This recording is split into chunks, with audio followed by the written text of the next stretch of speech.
está com base no livro de Alírio Cerqueira, que é um médico homeopata, psicoterapeuta transpessoal. O título do livro chama Saúde das Relações Familiares. Mitos. O que será que é um mito? O que será que não é real numa relação familiar? E eu adoto isso como um conceito, uma verdade, e estou há anos cumprindo isso. E de repente agora a psicologia transpessoal nos orienta a caminharmos para uma outra direção. O que será que a ciência nos traz como instrumento de conhecimento para a gente transformar a nossa vida? A visão sistêmica transpessoal da família aborda a questão da formação dos modelos familiares, herdados da nossa família de origem, que muitas vezes são construídos a partir do desamor e do pseudo-amor. Desamor é o ódio, que nada mais é que o amor ferido, doente. E pseudo-amor é o amor de plástico, aquele faz de conta, que a gente faz que ama, mas no fundo não ama. Está fazendo esforço para tentar aliviar a consciência e conseguir dizer, não, eu consegui amar. Não conseguiu amar. Porque se isso te provoca sofrimento, não é amor. Amor não provoca sofrimento, nem martírio. Só o pseudo-amor. Se nós pensássemos qual é a maior lei, qual é a finalidade de Jesus na Terra? Observamos, quando Jesus chegou na Terra, nós tínhamos uma visão de Deus através de Moisés. Um Deus que castigava, um Deus que punia, um Deus machista, que só a mulher que errava e o homem nunca falhava. A mulher que cometia adultério é apedrejada, o homem não. Foi a Eva que levou Adão a cometer o pecado. Foi Dalila que cortou o cabelo de Sansão. Foi Salomé que mandou cortar a cabeça de João Batista. Até antes de Jesus chegar ao mundo, a mulher era vista como o pecado. Tanto que ela foi parte da costela de Adão. Quer dizer, Deus criou o homem, mas precisou do homem para criar a mulher. A partir do momento que Jesus chega na Terra, ele muda esse conceito, essa relação com Deus. De que forma? Mostrando que Deus ama todos, o homem e a mulher, ambas são criaturas criadas por ele. E para Deus não existe diferença entre o homem e a mulher. Nós sabemos que os direitos de cada um são iguais, porém funções diferentes. Está lá no livro dos Espíritos. Através do Espiritismo nós entendemos que a mulher tem sua finalidade e o homem também tem sua finalidade. Jesus chega e mostra-nos um Deus bastante diferente do Deus de Moisés. Enquanto o Deus de Moisés castigava, o Deus de Jesus perdoava infinitamente. Enquanto o Deus de Moisés estava sempre nos templos erguido por mão humana, o templo de Jesus estava no nosso coração. Enquanto Moisés falava do olho por olho e dente por dente, o Deus de Jesus falava amar, perdoar incondicionalmente. Então ele mudou totalmente a relação nossa com Deus. E somente um arcanjo para conseguir mostrar o que é que Deus quer da sua criatura, o homem. Ele quer a evolução. E o instrumento dessa evolução, o caminho, é o amor. Esse é o único caminho que nós temos. Estamos constantemente fugindo desse caminho para tentar fazer as coisas do nosso jeito, da nossa maneira. Não aceitando os desígnios de Deus para conosco, como ser humano. Eu não estou falando desígnio de Deus aqui, como alguns entendem, que é o meu futuro, que é a minha missão, que é o meu destino. Porque esse destino que nós entendemos pessoal, esse você faz ele todos os dias. Nenhum de nós tem um destino traçado. Senão, seríamos apenas assistentes. Estaríamos apenas vendo e assistindo as coisas desenrolarem diante de nós, e não poderíamos dizer que somos culpados, porque quem definiu isso foi Deus, é problema dele. Se eu me tornei um assassino, eu não sou culpado, é Deus que quis assim. Essa foi a finalidade que ele me criou. Então eu não mato porque quero, eu mato porque é o meu destino matar. Nós sabemos que esse destino eu construo ele através do meu livre arbítrio. Eu opto por coisas boas ou más na minha própria vida. A cada escolha eu vou construindo o meu hoje e o meu amanhã, sucessivamente. Mas nós temos uma finalidade, amar. Isso num contexto geral. Assim como Jesus veio na Terra para nos ensinar o amor, nós viemos na Terra para aprender a amar o amor que o Cristo nos ensinou. Que até então era um amor bastante distorcido pela visão mosaica. Um amor que impunha um autoritarismo, porque não tinha autoridade. Então veio um ser como Jesus que tinha autoridade, porque a autoridade vem da moral e do exemplo. E o autoritarismo vem da imposição. Tornamos autoritário quando nós percebemos que não damos com exemplo para apoiar aquilo que falamos verbalmente ou aquilo que estamos dizendo ao outro. Utilizamos a força, ou o cargo, a posição, ou a hierarquia familiar para dizer: ouve-me, eu sou fulano de tal. Mas não basta ter o título, é preciso agir condizente com o título. Assim como um patrão na empresa que perde a sua autoridade quando ele age de forma inadequada com o cargo que ele assume, muitos de nós pais perdemos a nossa autoridade com os filhos porque não agimos com maturidade, de forma adulta, mostrando aos nossos filhos que somos responsáveis pelo que fazemos. Às vezes são nossos filhos que chegam até nós e falam: não faça isso, papai e mamãe, é feio, isso é imoral, é antiético. Às vezes são os nossos filhos que nos chamam a atenção, porque às vezes nós não estamos agindo adequadamente com a hierarquia familiar que assumimos. Era para ser sempre o inverso. O exemplo era para ser dado pelos pais, mas nem sempre isso acontece. Por isso nós vamos discutir um mito nas relações familiares. O que nos fizeram acreditar que realmente tinha que ser, não acontece na realidade. E o que nós estamos estudando é a realidade. Onde está gravada essa lei? A lei do amor. E os Espíritos nos respondem: na nossa consciência. É a nossa consciência que irá nos julgar, que está trabalhando constantemente dentro de nós para impulsionarmos a evolução. Imagine que a nossa consciência seja uma luz, um farol aceso. E que periodicamente pegamos lama e jogamos na lente desse farol. Ele pode até turvar e obstruir a passagem luminosa que vem da lâmpada do holofote. Mas ele não apaga essa luz. Ela continua acesa lá dentro do holofote. A nossa consciência nunca se apaga, nunca se aniquila, nunca se elimina. Em momento nenhum. O que nós fazemos é periodicamente anestesiar, fazer de conta que não estamos ouvindo. Por isso repetimos o comportamento, apesar de toda uma sociedade, os nossos familiares, chegarem para nós e dizer: o que vocês estão fazendo é errado, o que vocês estão fazendo não deve ser feito, isso não é exemplo de um homem maduro, de um homem que conhece a Deus. Para conseguirmos a luminosidade da nossa consciência diminua e fica aquela penumbra na intenção de fazer o que realmente desejamos, na intenção de que ninguém vendo não é pecado. Então, quando praticamos o desamor e o pseudo-amor, saímos do padrão de vibração do universo. O universo vibra em amor, em equilíbrio, em harmonia, em paz. É nós que saímos desse padrão. E a vida nos convida a nos reeducarmos pela dor. A dor é uma forma, é um instrumento bendito, divino, que nós não aceitamos. Mas ela é maravilhosa.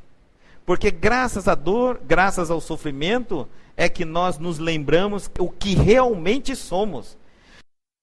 Se não houvesse a dor e nem o sofrimento, nós imaginaríamos que o mundo só é isso aqui e valeria a força do mais forte. Só lembramos as nossas origens, a finalidade pela qual chegamos aqui, o motivo pelo qual nascemos, quem realmente somos no momento da dor e do sofrimento. É o momento da dor e do sofrimento que o ser humano de cabeça mais dura ajoelha. E nem sempre isso acontece na primeira vez. Às vezes é necessário diversas e diversas reencarnações, nós obtendo as consequências, o retorno do nosso sofrimento, da dor, para que a gente realmente ajoelhe e olhe para cima como filho de Deus e diga: Pai, o que queres de mim? Já que do jeito que eu acho e que eu quero fazer não dá certo. E o que nós lutamos é contra a dor e contra o sofrimento, mas não estamos dispostos realmente educar.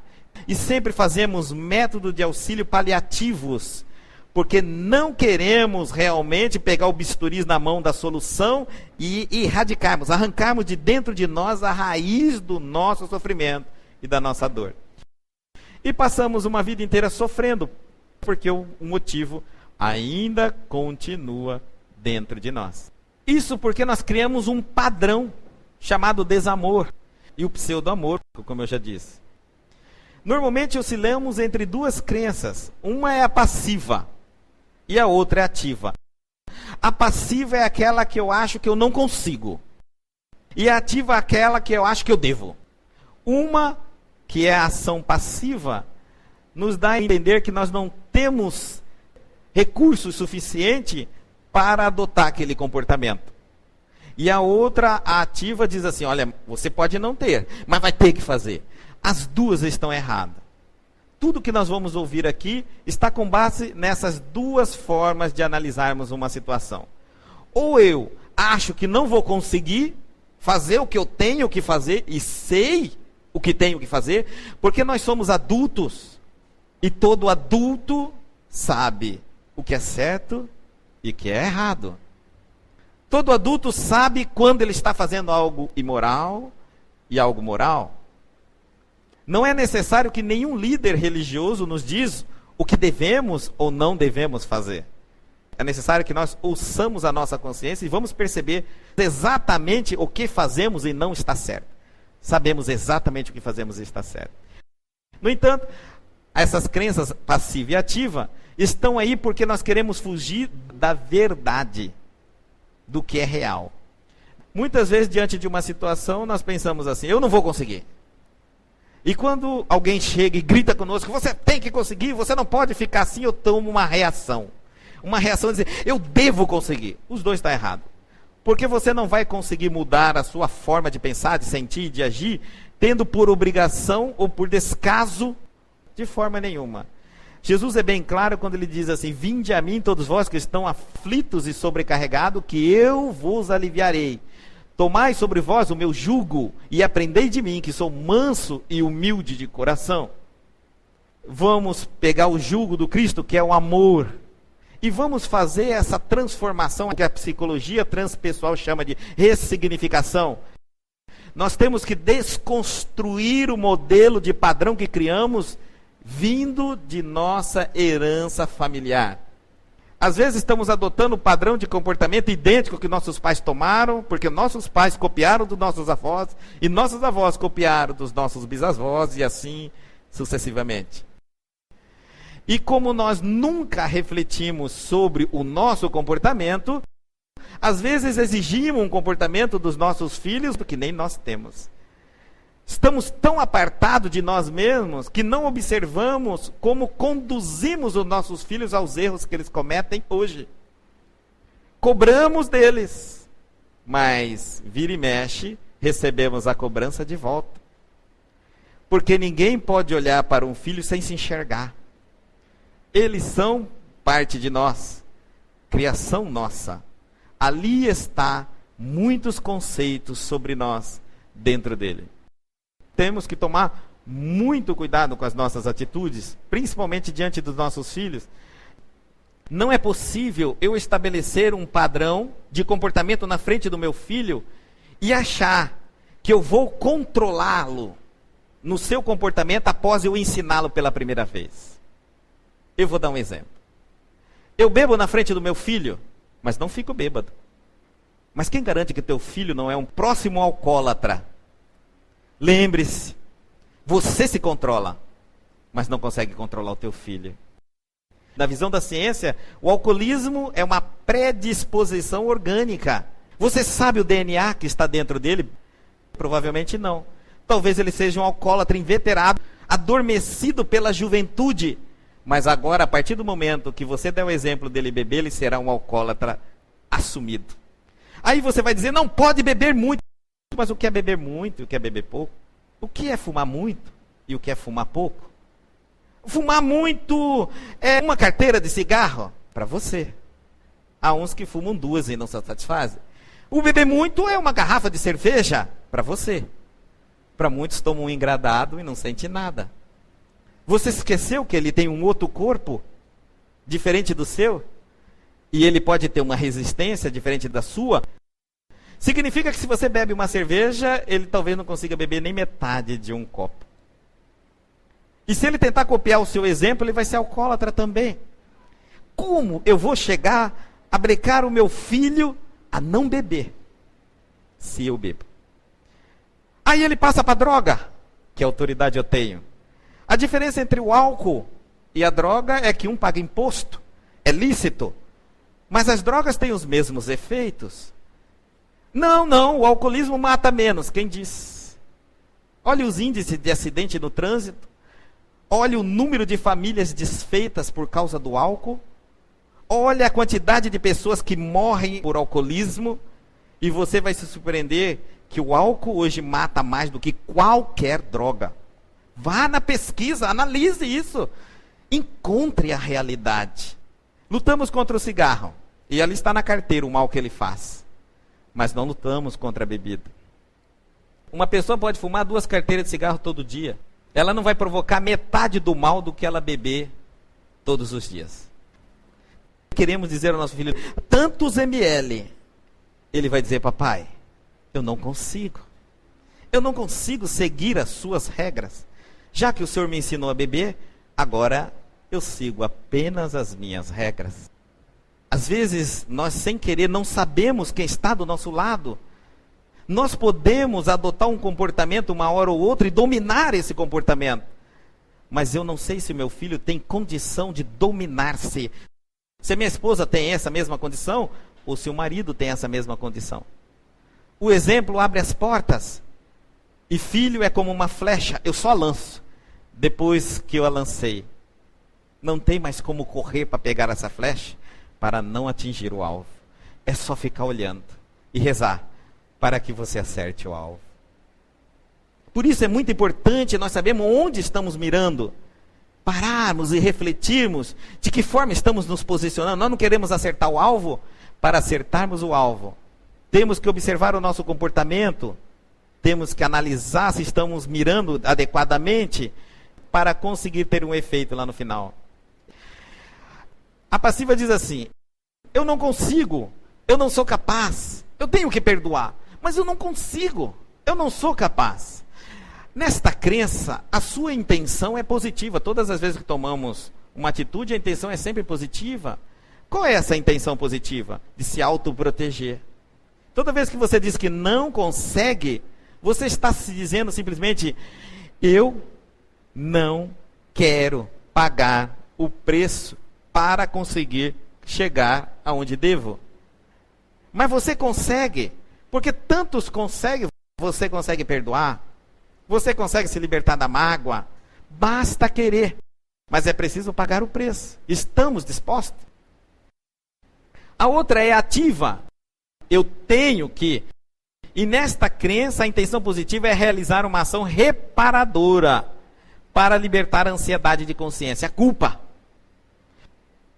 Se você ainda não estiver consciente de qual é o teu papel, você pode até cometer outros erros mais graves do que o anterior. Nessa ansiedade de se libertar da culpa, ao invés de você refletir qual foi o erro que você cometeu e bolar uma boa estratégia para corrigir esse erro, você acaba então afundando-se mais ainda em tentativas de tomar atitude sem reflexão. Apenas porque sua consciência cobra e você não aguenta mais ficar sem dormir, não aguenta mais chorar, não aguenta mais ficar ansioso e nervoso, então você quer dar um jeito nessa situação e quando alguém chega, faça assim, você faz. Você quer se libertar disso, sem fazer uma análise profunda de como você vai se libertar disso. Lembre-se, quando você está com dor, não toma qualquer remédio. Vá ao médico. Não tome qualquer dose de remédio, porque isso pode te prejudicar mais ainda. Se você está sentindo uma aflição, uma culpa, não é fazendo as coisas do seu jeito e de qualquer maneira. É fazendo o que tem que ser feito. Quando nós adquirimos uma doença, é porque fazemos coisas erradas de forma indevida. E não podemos corrigir de qualquer maneira. Precisamos da orientação de um médico. Porque se eu tentar fazer de qualquer maneira, corrigindo a minha dor ou minha indisposição física ou biológica, eu posso provocar um dano maior no meu organismo.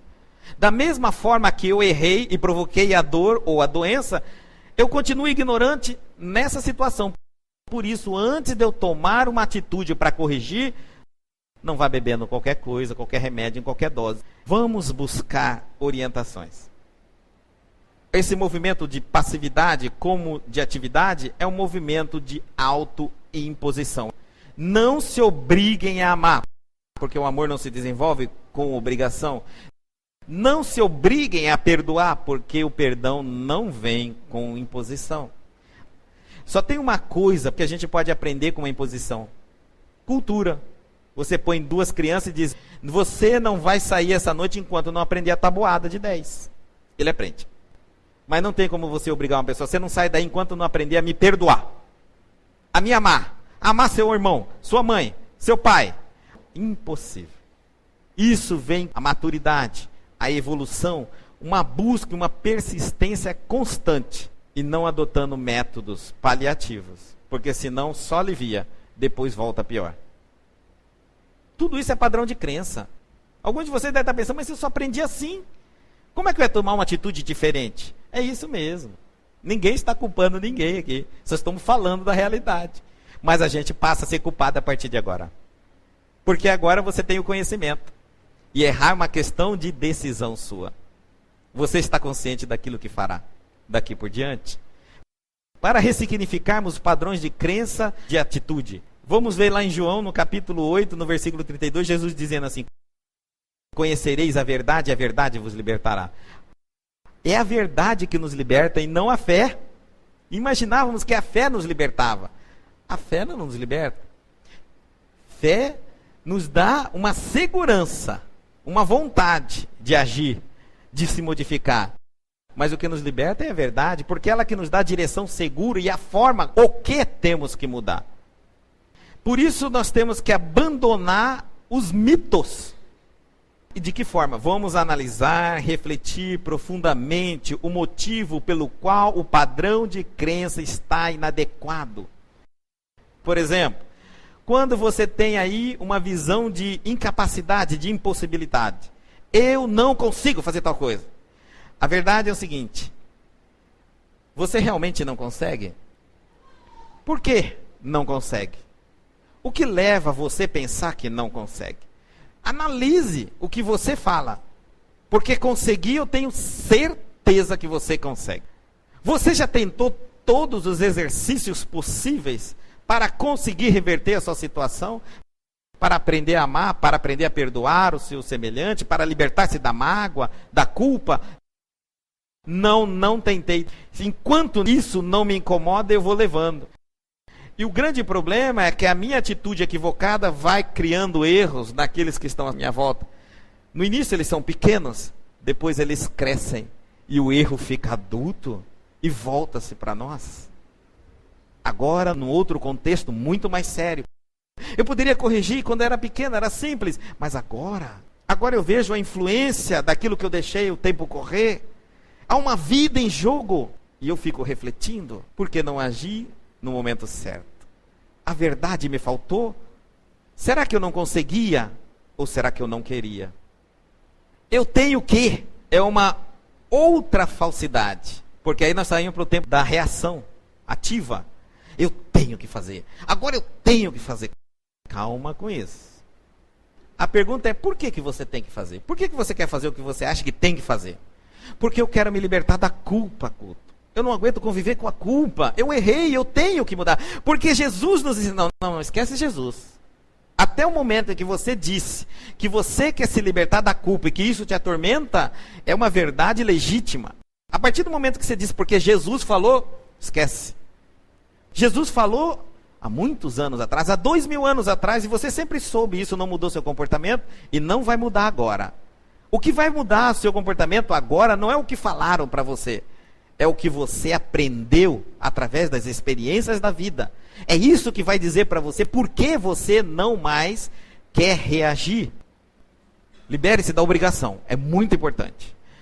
Eu posso não perdoar alguém? Pode, tanto que você não perdoou muitas pessoas até hoje. E se você quiser continuar mais 1000 anos sem perdoar, pode continuar. Quem que está te obrigando? eu quero ser feliz. E para ser feliz eu quero ter paz de consciência. Eu quero deitar minha cabeça no travesseiro e ter certeza que ninguém grita o meu nome com ira, que ninguém me aponta o dedo e me acusa com feridas dolorosas. Ah, isso é verdade. Veja que está havendo aí uma predisposição consciencial de mudança de atitude. Não é uma obrigação porque Jesus mandou, porque o padre mandou, porque o pastor mandou, porque o orador espírita mandou, porque o pai de santo mandou, porque o espírito mandou. Porque ninguém manda em nós.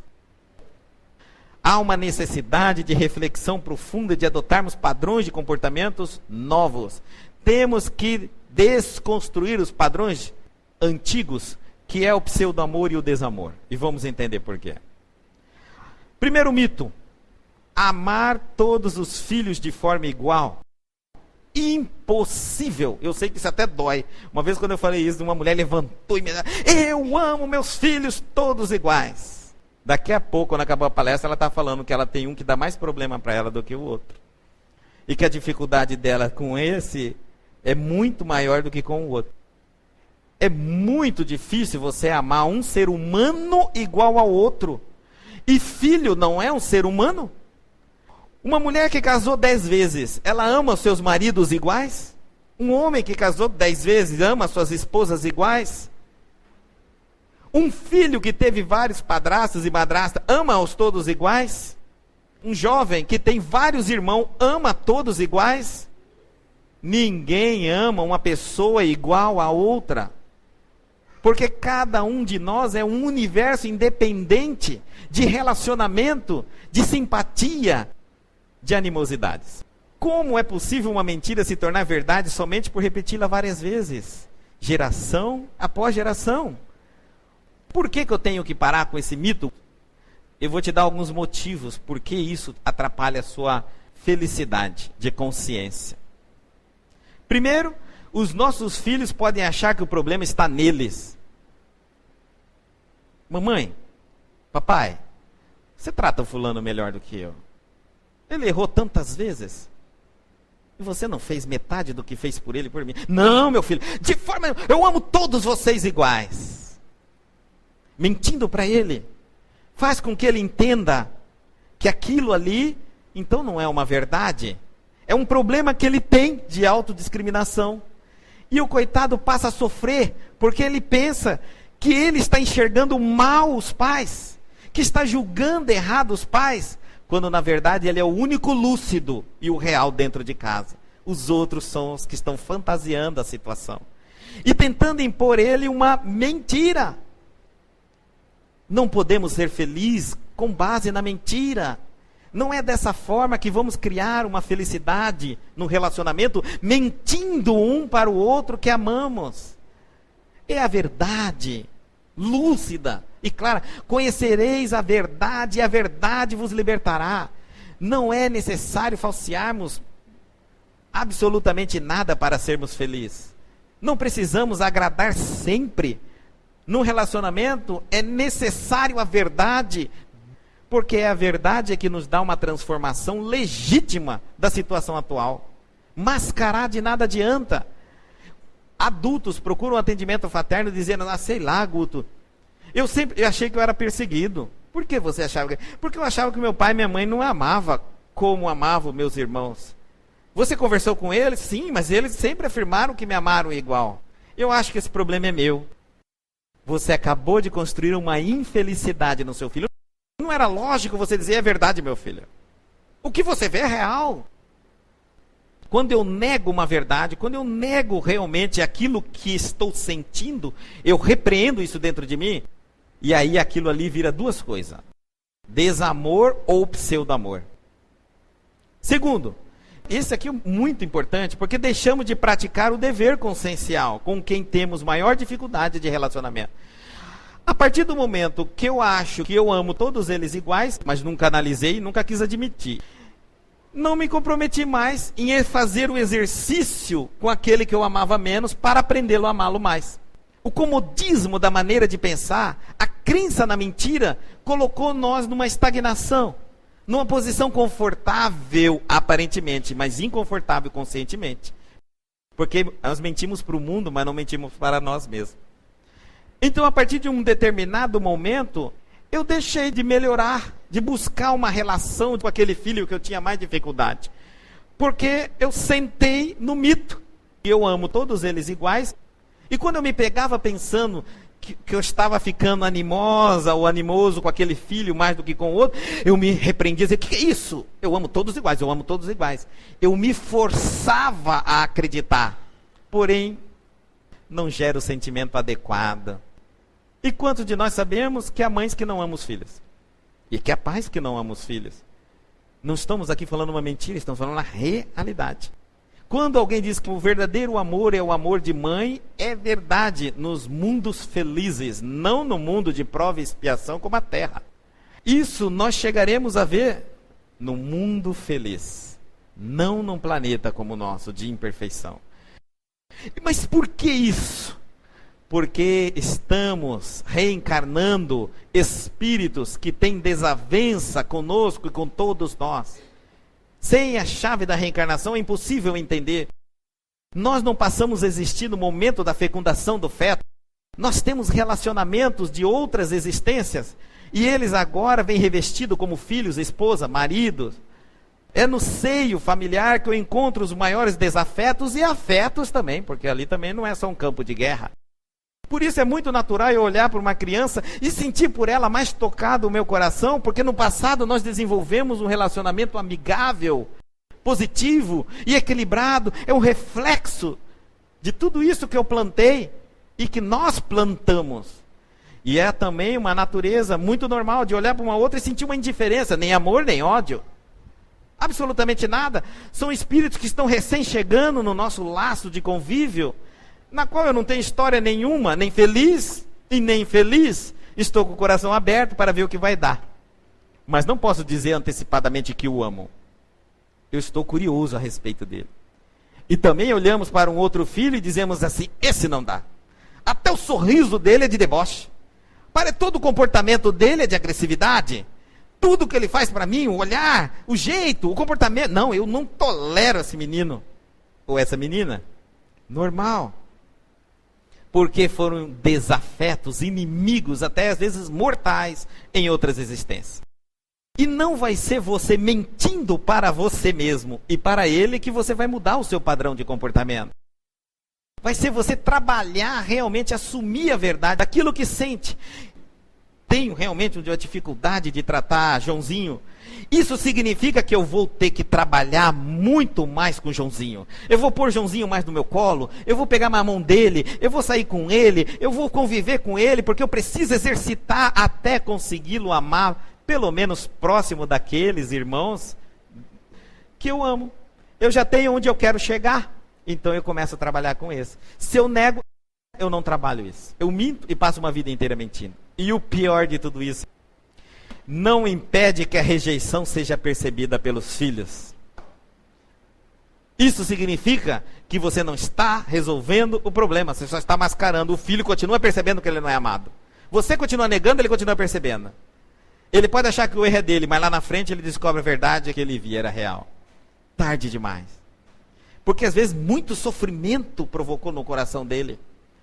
Quanto ele passou pensando que ele era o pior filho do mundo por achar que aquilo que ele via era uma coisa criada por ele.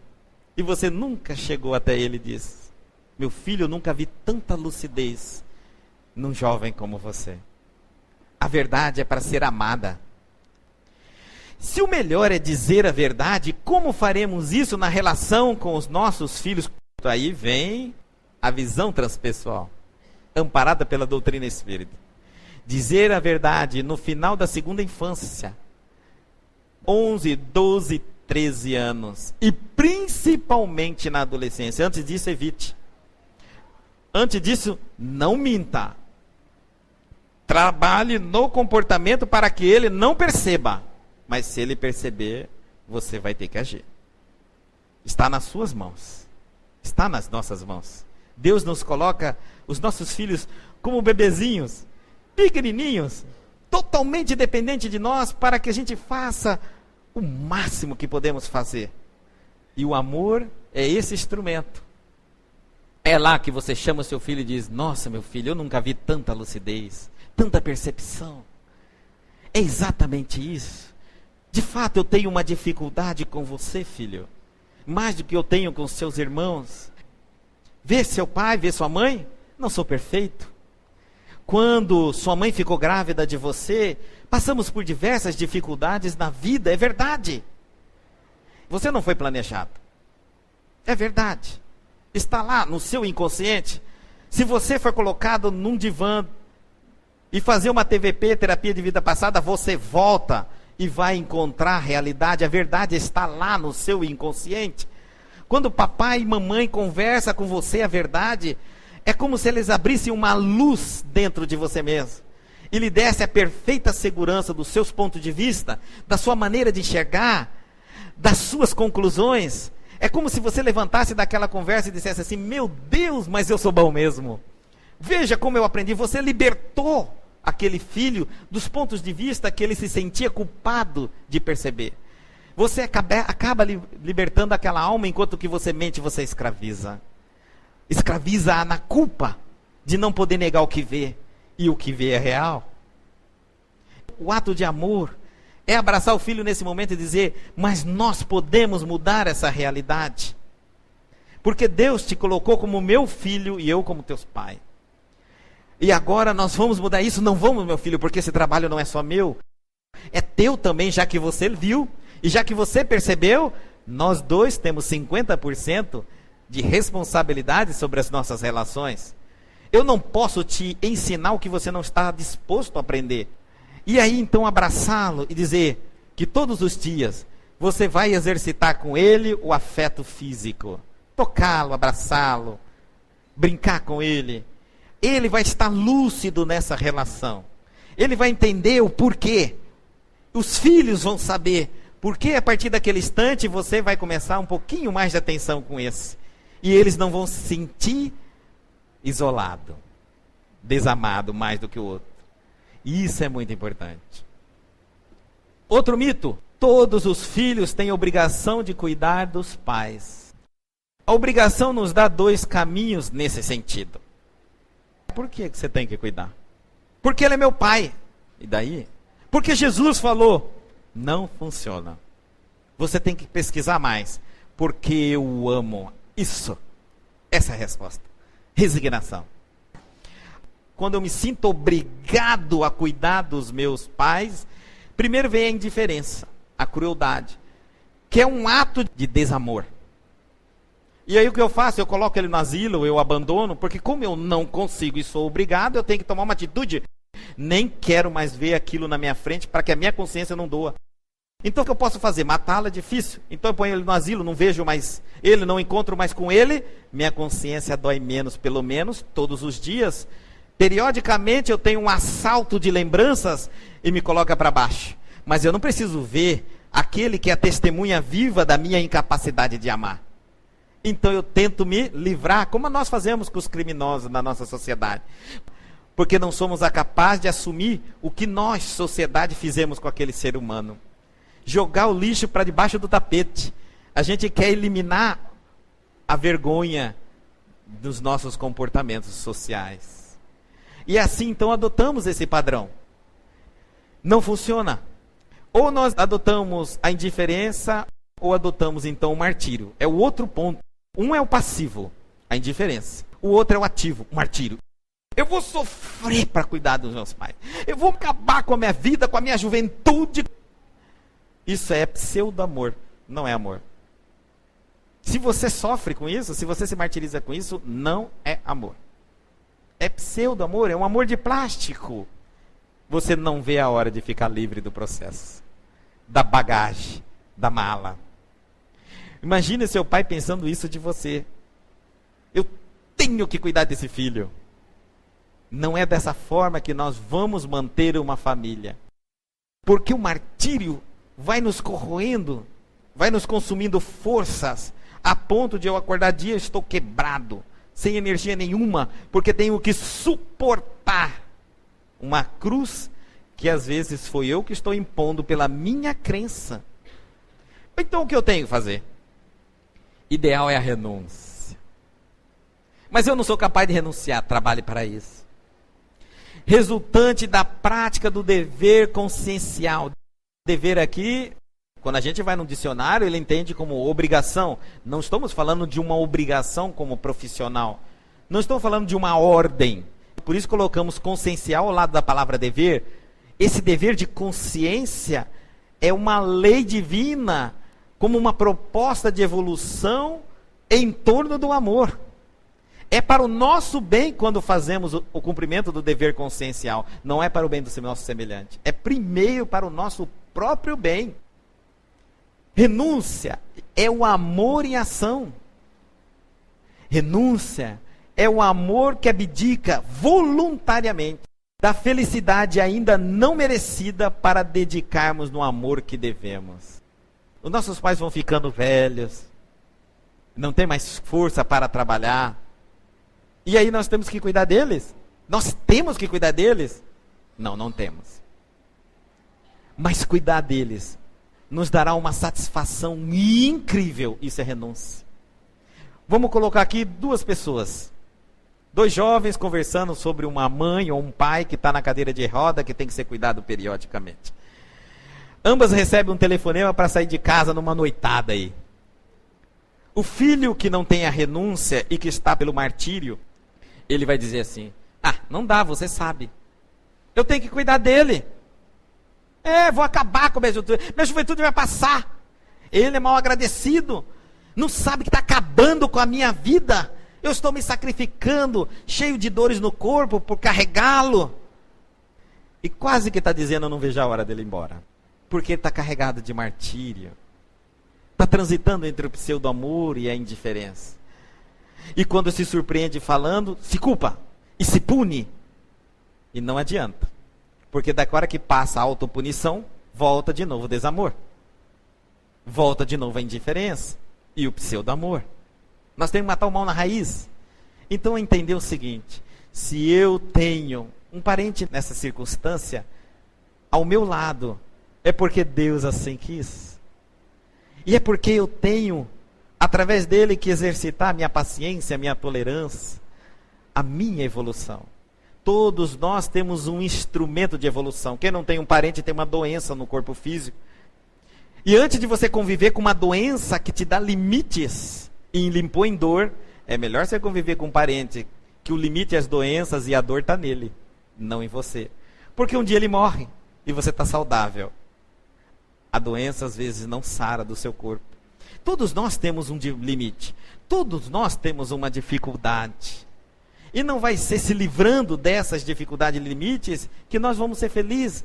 A renúncia nos mostra que eu posso cuidar do meu pai, da minha mãe e de quem quer que seja, e sendo feliz. Por fazer aquilo com a imensa satisfação, porque assim Deus quer. Que ele vivendo comigo e eu com ele, mesmo que seja nas situações mais deploráveis, como o mal de Alzheimer, por exemplo, que a pessoa perdeu já a consciência de si mesmo, há um aprendizado no inconsciente dele e no meu. Após ele partir, eu vou ter saudade imensa. Porque mesmo um pai e uma mãe em estado de Alzheimer me ensinam o que é o amor. Porque me faz praticar aquilo que eu não consigo fazer se não fosse com ele. É maravilhoso a lei de Deus. A lei de Deus é assim. Talvez nós não a entendamos, mas cada um de nós tem o seu próprio modo de aprender. Nada é por acaso. Obrigação de conviver para manter a harmonia familiar. Outro mito. A intenção é positiva, é manter a família unida. O que está errado? A obrigação.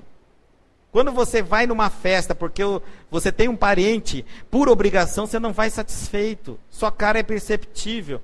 E logo, logo, se você for de pavio curto, você vai brigar e vai causar uma desarmonia. Não é dessa forma que a gente convive com a família. A obrigação nos dá dois caminhos. O primeiro é a acomodação. Toda família é assim mesmo. É uma autoproteção. Você se acomoda. A outra é a indiferença. O isolamento. Você já viu a festa de Natal como está diminuindo cada vez mais em Ano Novo? Antigamente, poucos lares ficavam acesa, porque as famílias se reuniam em poucos lares. Hoje em dia, cada lar que você passa já está acesa, porque ninguém mais sai para reunir com ninguém. Está todo mundo brigado. Normalmente, essas festas veio de final de semana antes do Natal. Aquelas festas sem sentido, onde todo mundo falava o que queria embriagado, aí falava o que não devia, causava as brigas, e no momento que devia fazer, então, por uma causa nobre, que é o nascimento de nosso Senhor Jesus Cristo, para nós cristãos, um grande evento, inesquecível, um marco do conhecimento na terra, não temos mais vontade de ver os nossos familiares. Gastamos tudo no churrasco e na bebida durante os finais de semana. Não nos preparamos realmente para encontrarmos com proposta de amor. Isso é importante. Então vem a indiferença, o isolamento. Aí ninguém mais quer ir na casa de ninguém, está todo mundo brigado com todo mundo e pronto, final. O ideal é esforçar para conviver o mais saudável possível. E aqui um conceito muito diferente. Não é forçar, é esforçar. Forçar é conviver por obrigação. Esforçar é conviver por conscientização. Quando eu me esforço para conviver com aquele parente difícil, eu estou consciente de que não será fácil. Até porque a maneira dele pensar é diferente da minha, a maneira dele agir é diferente da minha. Mas eu procuro não mais julgá-lo e nem analisá-lo. Eu me detenho nas minhas próprias convicções. Eu não estou indo naquela festa encontrar com ele para mudar a maneira dele pensar. Eu não estou indo naquela festa para ensiná-lo alguma coisa. Eu estou indo na festa para vê-lo com satisfação. Olá, fulano, quanto tempo a gente não se vê? E os pontos críticos a gente não toca. A gente não faz isso na parte profissional. Aquele cliente caloteiro que te chama para conversar, você não vai sorridente lá esperando que vai receber o cheque que ele não paga? É a mesma coisa do nosso parente. Ele pode ser difícil, mas a cada momento que a gente tem oportunidade de encontrar com ele, é uma nova chance. Evite os conflitos de diálogos. Tentem permanecer numa área neutra. Abrace com sentimento. Sinta por ele o carinho. Ele vai sentir o que você sente por ele. E se ele estiver armado, ele vai desarmando.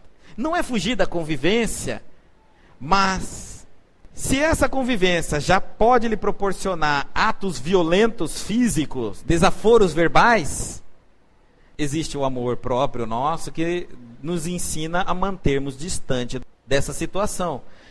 Aí a psicologia nos orienta a autopreservação. O que é a autopreservação? Você se distancia fisicamente daquele parente, mas mantém uma emotividade. Preocupa-se, liga, conversa, dialoga, mas não dá convivência, porque senão vai dar brigas e vai dar problemas mais sérios. Enquanto você está apartado fisicamente dele, você vai se preparando psicologicamente, sentimentalmente, para voltar a conviver com ele. Veja que o afastamento de autopreservação não é uma atitude permanente. É apenas para você criar resistência, conceitos e equilíbrio suficiente para tentar novamente uma reconciliação com aquele parente difícil. Não é ficar longe, é insistir. Não deu certo de novo? Autopreservação, afasta, recupera, vê onde que você falhou, qual é o ponto que doeu, corrige você, volta de novo. Outra cacetada, aonde que você estava melindroso, aonde que doeu, que ponto era fraco seu, volta de novo, corrige isso e volta de novo, até você conseguir não mais se perturbar com ele. Até o ponto que às vezes parece, nossa, mas você mudou, hein? Você lembra que a gente brigava o tempo todo? Eu lembro. Pois é, eu já provoquei você tantas vezes e você não desequilibrou. Eu passei a exercer o dever consciencial, o amor. E eu entendo que você é desse jeito e não vai mudar por minha causa. Mas eu sou capaz de te entender. Por isso eu te amo. Eu amo você como você é. Sem precisar modificar. O amor é incondicional. Outro mito. Para que haja uma relação familiar harmoniosa, é preciso aceitar tudo que os familiares fazem. E existe uma diferença entre autoanulação e aceitação. A autoanulação é anular a pessoa que somos para conviver com o outro. É deixar de falar, de expressar o que pensa, de dividir seus sonhos, seus sentimentos. seus pontos de vista. Não vamos nos tornar um boneco ao lado do outro para que não o perturbe. Isso não é convivência. Não é que ao falar eu estou te impondo. Ao falar eu estou falando o que eu penso, dividindo com você os meus pontos de vista, minha maneira de pensar, os meus conceitos. Por que isso tanto te aflige? Por que isso tanto te incomoda? Afinal de contas, você também não me ama? E se você me ama, você precisa conhecer quem sou eu. E se você só conhece quem sou eu, quando eu expresso os meus pensamentos. Eu sou um espírito e uma energia, e você só tem uma forma de me conhecer, quando eu falo quem eu sou, quando eu expresso os meus pensamentos e sentimentos. Fora disso, você está vendo uma plástica, é um corpo. Você não sabe quem sou eu, se eu não dialogar com você. O diálogo é muito importante. Ele não pode desaparecer. Toda vez que o diálogo desaparece, nós já estamos assinando o contrato da rescisão de convívio. Porque o primeiro sintoma é o abandono do diálogo. A mulher tem que falar e ela não tem que aceitar tudo. A autoanulação é anular a pessoa que ela é. A autoaceitação é concordar, anuir, aceitar. A aceitação é uma virtude e, como tal, é desenvolvida por conscientização. A virtude jamais convive com a crueldade. Meu marido está tomando uma atitude errada, eu tenho que falar para ele? Tem que falar. Há várias formas de você falar que ele está errado. Você não está ali para comandar, para chamar a atenção dele, para se tornar a mãe dele naquele instante. Você está ali como companheira. Chame-o. Converse com amor, olhe nos olhos. Se tem dificuldade de conversar em casa, vá num jantar. Vamos jantar essa noite, bem? Vamos sair num lugar neutro, onde a gente, namorando, eu posso falar para você que acho que o seu comportamento não está devido. Façamos a mesma coisa que fazíamos no namoro. Vamos sair para namorar. E achamos um lugar neutro. Jesus era muito assim. Ele era um educador fantástico. Quando ele queria ensinar os apóstolos algo muito conflitante, ele caminhava com os apóstolos, saía caminhando. E ele andava rápido. Ele tinha os passos rápidos. Enquanto eles estavam preocupados em ouvir o que Jesus estava falando, eles não estavam preocupados em brigar entre si e nem pensar em bobeira. Eles tinham que ouvir o Cristo. Então era um método de desviar a atenção e puxar totalmente para aquela situação. Quando a gente sai com nossa esposa, nosso esposo, nossos filhos para conversar algo difícil, é porque nós queremos tirar daquele ambiente que eles se encontram de trincheira contra nós. Às vezes em casa, só de você falar, meu filho, vem cá, vamos jogar futebol? Aí no caminho do futebol, você viu, né, meu filho, que no time a gente divide a bola. E que o bom jogador é aquele que sabe cumprir sua função na hora certa. Pois é, nossa família é um time de futebol. Cada um de nós temos uma função. Você tem a sua. Se você não faz-se presente no campo, no meio do campo, no jogo, nossa família não ganha o jogo da vida. Se você faz o seu papel, provavelmente nós vamos ganhar o jogo da vida. E aí, meu filho, você quer cumprir o seu dever, a sua obrigação e fazer parte do time da nossa família, ou você sempre vai estar no banco da reserva? É aquele que a gente sempre está tentando chamar, mas você sempre está contorcido, sempre está chateado, sempre está cansado. Você quer fazer parte dessa seleção que o papai e mamãe construiu, ou você quer ficar fora da seleção? Nós somos um grande time e podemos vencer a vida. Nós não precisamos aceitar tudo que fazem de errado os nossos familiares. Nós não podemos ser conivente com os erros. Uma coisa é o familiar, esse a gente sempre o ama. Se um familiar tomar uma atitude errada, não abandone-o de amá-lo, mas não aceite o erro que ele comete.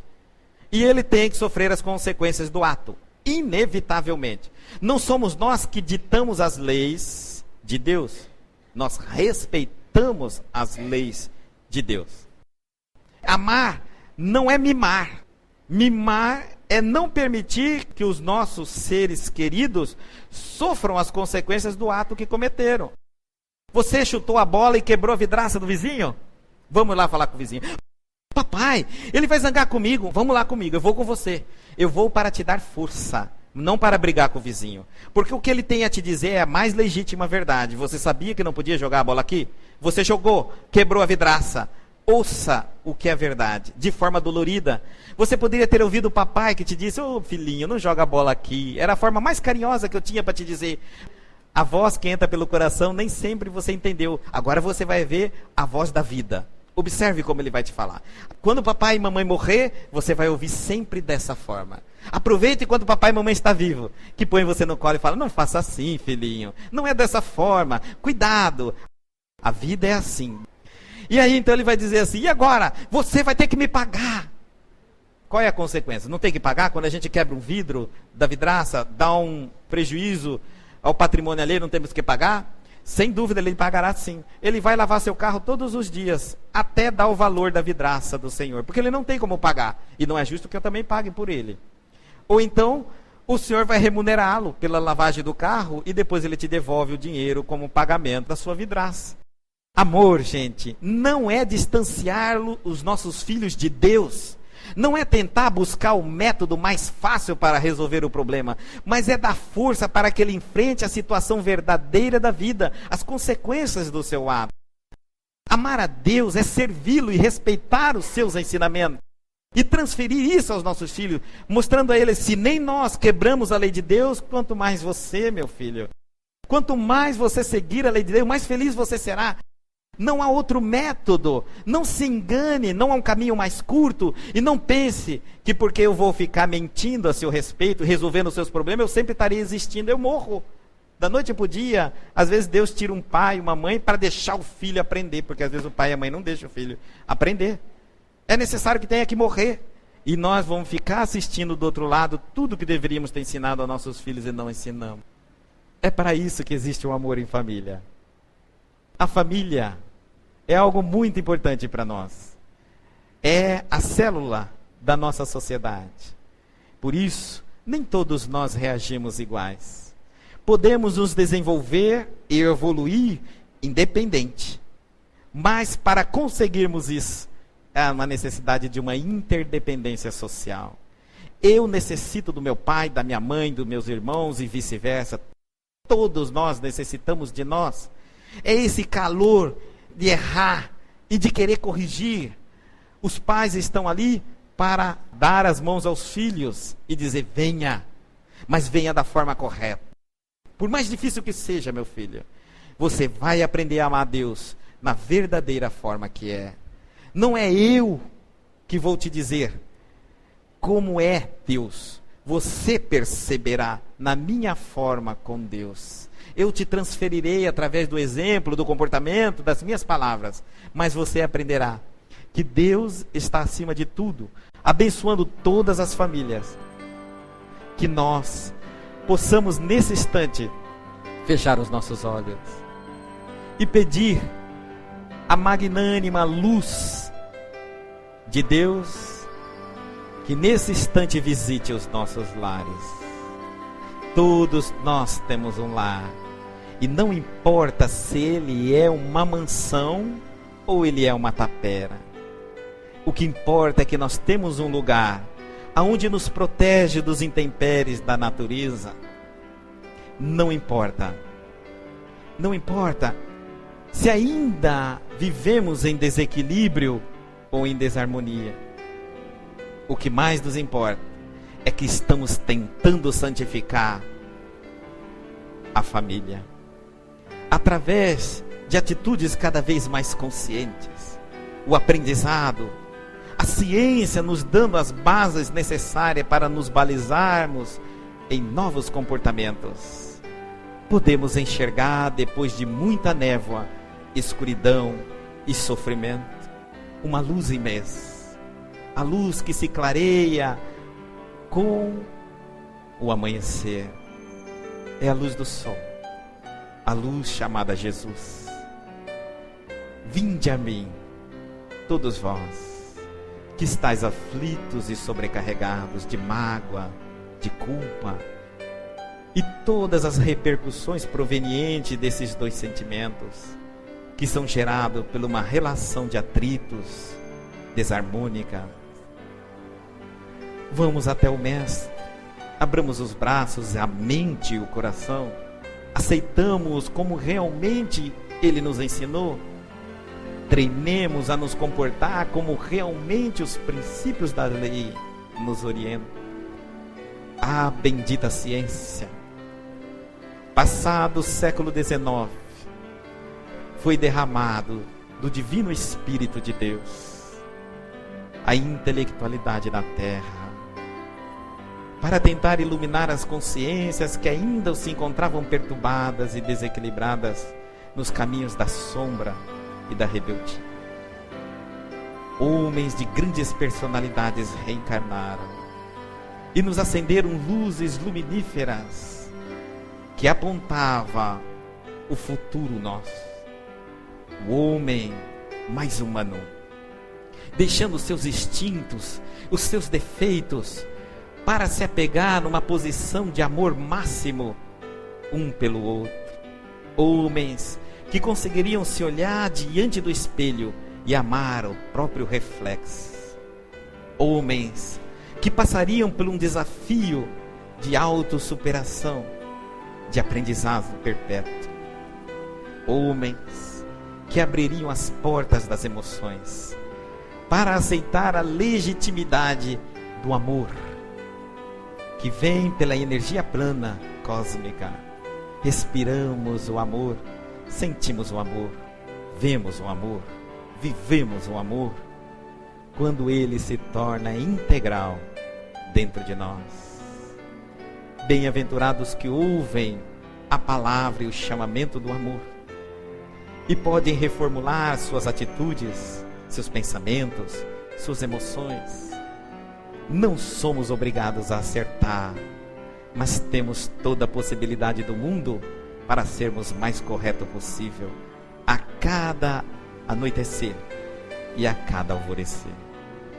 Abençoado seja a doutrina dos Espíritos, que benfazeja-nos todos os conceitos proferidos por Jesus, reformulando-os numa proposta humana, científica, filosófica, moral, religiosa. Que assim seja.